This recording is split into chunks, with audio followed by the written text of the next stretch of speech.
So last night, Dillashaw versus Sandhagen. It was a great fight. 5 rounds, went the distance. And I'm just gonna say it right away, guys. I don't agree with that decision at all. All right, I'll put the fight stats here, but Sandhagen completely outboxed Dillashaw. If you look at the head strikes, it was, let's see here, 128 to 110 Sandhagen.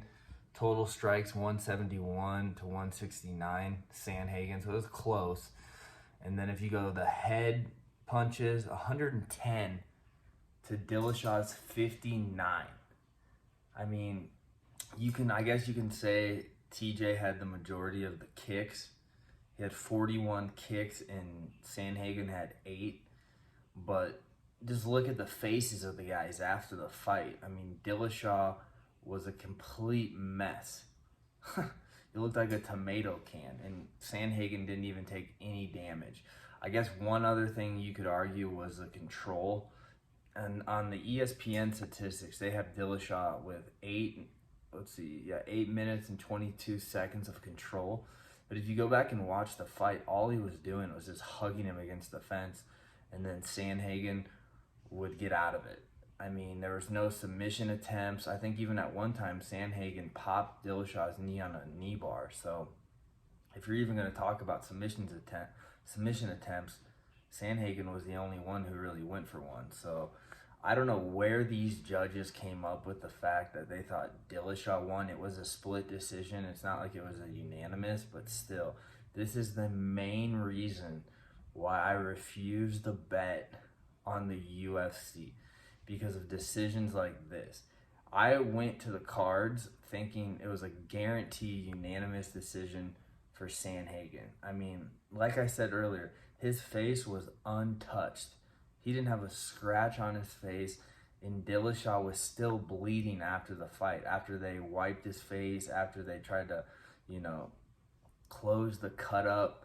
But, I mean, one thing I'll say is Dillashaw has a bigger name than Sandhagen. He's been in the UFC longer. He'll be able to sell more pay-per-views. And call me crazy, but at the end of the day, the UFC needs guys to sell tickets, to sell pay-per-views. Sandhagen, although he's a great fighter, I think he's a better fighter than Dillashaw. I think he won that fight. He still doesn't have that name recognition yet to sell the fights, to sell the pay-per-views like a TJ Dillashaw. Even though Dillashaw is a cheat, he got caught with the steroids. That's nothing against him. I mean, that's just facts, but it's just fucked up to see young guys coming up. It's happened numerous times where, a younger guy coming up faces a veteran, and it goes to the judges' scorecards. You think the younger guy, that's less known is going to take the W, but they give it to the vet just to keep pumping his name up. So now Dillashaw is going to get a title fight. I think he'll beat Aljamain Sterling if that's who he fights. I don't think he beats Peter Yan. I think Peter Yan knocks him out because he's got more power. I mean, Sandhagen was landing shots on Dillashaw all night.